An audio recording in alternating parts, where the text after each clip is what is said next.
Hello guys, welcome to this video. इस video में हम क्लास 11th हिस्ट्री का जो चैप्टर 7 है चेंजिंग कल्चरल ट्रेडिशंस, उसका टॉपिक देखेंगे science and philosophy the Arabs contribution. यानी कि जो साइंस और फिलोसफी का फील्ड है उसमें जो अरब लोग हैं, इस्लामिक एम्पायर वाले, जो बाद में पूरे वर्ल्ड नहीं, यूरोप वगैरह पे रूल कर लेते हैं और मोस्ट एरिया पे, मिडल ईस्ट, यूरोप, ईरान वगैरह, उस एरिया पे इनका कंट्रोल होता है। तो वो पूरे वर्ल्ड, मोस्टली जो उस टाइम पे वर्ल्ड था, उसे इन्फ्लुएंस करते हैं। ठीक है, तो उनका क्या कंट्रीब्यूशन था साइंस एंड फिलोसफी के फील्ड में। ठीक है, तो इसमें बताया गया है जो 14th सेंचुरी थी उसमें बहुत सारे स्कॉलर्स ने एजुकेट करना स्टार्ट करा अपने आप को। कैसे? क्या पढ़ के? ग्रीक वर्क्स पढ़ के। ग्रीक राइटर्स जो थे जैसे कि प्लेटो और एरिस्टोटल। प्लेटो टीचर था, एरिस्टोटल उसका स्टूडेंट था, और ये बहुत बड़े बड़े, मतलब उस टाइम के बहुत ही नेक्स्ट लेवल के फिलोसोफर थे। इन्होंने बहुत सारे फील्ड्स में अपनी राय दी है, पॉलिटिकल फील्ड और बहुत सारे अलग अलग फील्ड्स में। जो प्लेटो और एरिस्टोटल थे की राइटिंग्स पढ़ के स्कॉलर्स ने 11th सेंचुरी में अपने आप को एजुकेट किया। लेकिन अब क्या था, उनकी राइटिंग्स थी ग्रीक लैंग्वेज में। अब ग्रीक लैंग्वेज उस टाइम तक मोस्टली लोगों को नहीं पता थी। यानी कि जो 14th सेंचुरी, उस टाइम पे ग्रीक लैंग्वेज लोगों को इतनी नहीं पता थी।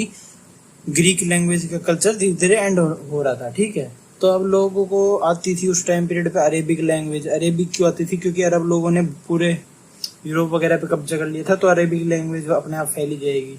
तो अरेबिक लैंग्वेज आती थी बहुत सारे लोगों को, बहुत सारों को लैटिन आती थी और कुछ को ग्रीक आती थी।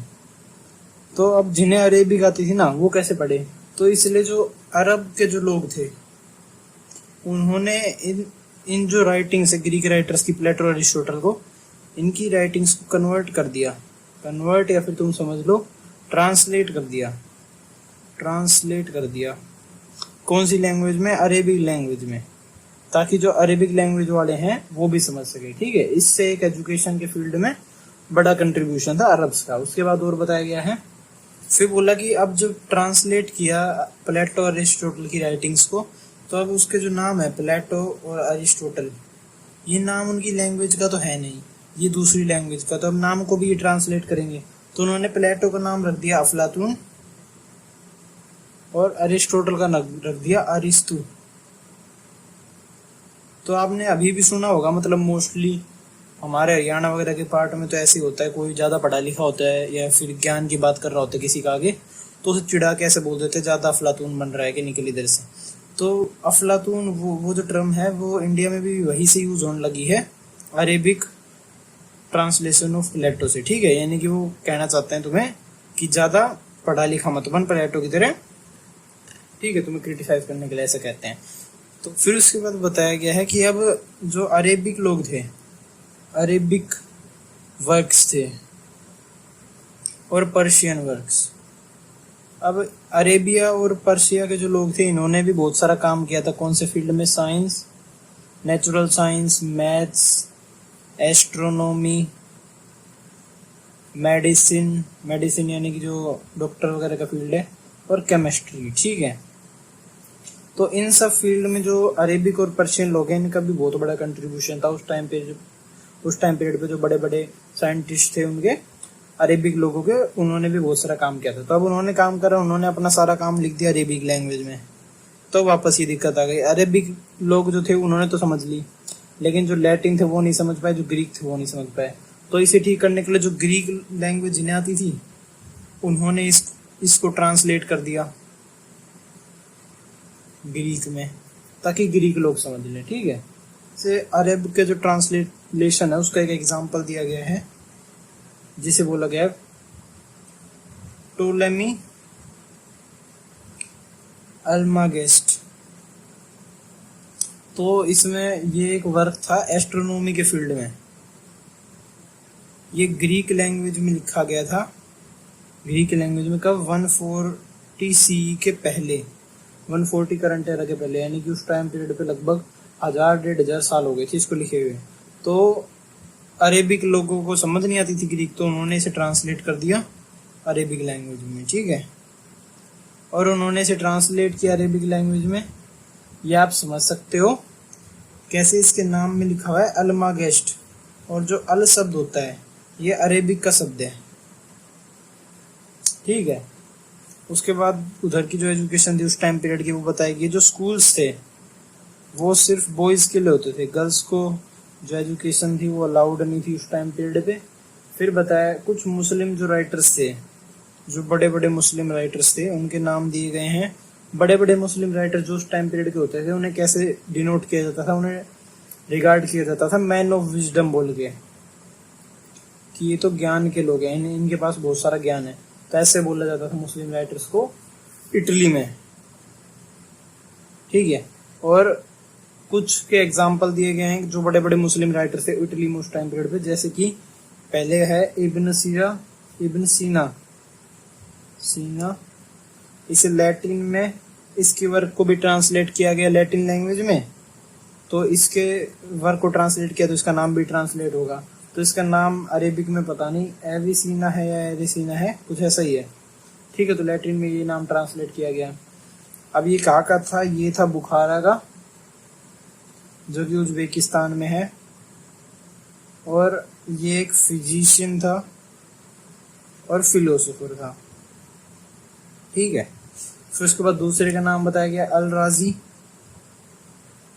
ये रेज नाम था इसका, मतलब रेज नाम रख दिया था लैटिन वालों ने इसका कन्वर्ट करके, और ये एक मेडिकल एनसाइक्लोपीडिया का ऑथर था, ठीक है। इनकी मेडिसिन से रिलेटेड फील्ड में रख लो इसे। फिर उसके बाद एक और राइटर था इब्न रशद, जैसे देख लो ये इसमें देखो ये अल जो टर्म है ये अरेबिक कनेक्शन दिखाती है, सेम इसमें था टोलेमी अल्मागेस्ट, तो इसमें अल टर्म अरबिक कनेक्शन दिखाती है, ठीक है। तो इब्न रशद, इसका नाम डाल दिया था एवेरोस, और ये एक अरब फिलोसोफर था, कहाँ का, स्पेन में रहने वाला, ठीक है। और इसका एक मेजर वर्क क्या था, इसने जो टेंशन रहती थी किन के बीच में, नॉलेज,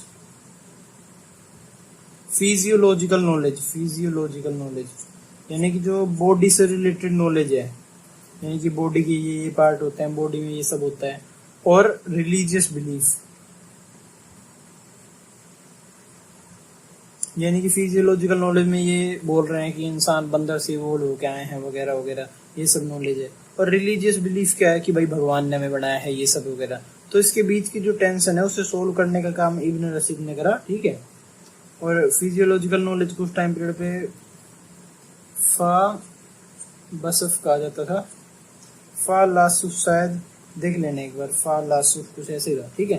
तो टेंशन जो रहती थी फिजियोलॉजिकल नॉलेज और रिलीजियस बिलीफ के बीच में, उसे रिजोल्व करने का काम करा था इब्न रशीद ने, ठीक है। फिर इसी का जो मेथड था टेंशन रिजोल्व करने का, ये क्रिश्चियन थिंकर्स ने भी अडेप्ट कर लिया। क्रिश्चियन जो लोग थे वो भी अगर कुछ भी बोलते ना कि भाई हमारी धरती गोल है, तो चर्च वाले उन्हें जान से मरवा देते थे कि भाई ऐसे कैसे बोल दिया तूने, गोल है, धरती तो बिल्कुल फ्लैट है और एक एंड पे जाके पता लग जाता है वगैरह वगैरह, उन्होंने अपना ज्ञान दे दिया, ठीक है। तो उसके खिलाफ जब क्रिश्चियन थिंकर्स ने आवाज उठाई तो इसी मेथड से उठाई थी, इब्न रशीद के मेथड से, ठीक है। फिर बताया गया जो ह्यूमैनिस्ट से, उन्होंने पीपल को रीच आउट यानी कि पीपल के पास पहुंचे, अपना सब्जेक्ट बताया कि भाई हमारा सब्जेक्ट है, बहुत अच्छा है, तुम्हें फॉलो करना चाहिए, तुम सबको पढ़ना चाहिए। क्योंकि उस टाइम पीरियड पे लोग इतना ह्यूमैनिज्म पढ़ते नहीं थे। क्यों नहीं पढ़ते थे? क्योंकि जो उस टाइम पीरियड पे यूनिवर्सिटीज थी, जो स्कूल्स वगैरह थे, यूनिवर्सिटीज वगैरह थी, उनमें क्या पढ़ाया जाता था? उनमें पढ़ाया जाता था लॉ, मेडिसिन, थियोलॉजी। तो जो बाकी सब्जेक्ट्स थे ह्यूमैनिस्ट वगैरह के, जैसे कि हिस्ट्री हो गई, जैसे कि कल्चर हो गया, म्यूजिक हो गया, आर्ट हो गया, पेंटिंग वगैरह, ये सब जो हो गई, डांस वगैरह, तो ये सब नहीं पढ़ाया जाता था यूनिवर्सिटीज में। तो ह्यूमैनिस्ट लोगों के पास जाते थे कि भाई ये सब तो नहीं पढ़ा रहे, लेकिन हम पढ़ा देंगे, हमारे पास आ जाओ वगैरह वगैरह, मतलब अपनी एडवर्टाइजमेंट कराते थे, ठीक है, जा जाके।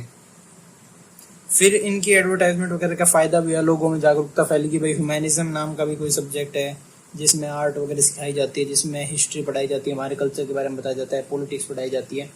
तो ये सब जब लोगों को पता चला वो भी जाने लगे। फिर धीरे धीरे जो स्कूल्स थे उनमें धीरे धीरे ह्यूमैनिज्म के सब्जेक्ट्स इंट्रोड्यूस होने लगे और कॉलेज भी बनने लग गए धीरे धीरे ह्यूमैनिज्म पे बेस्ड, ठीक है।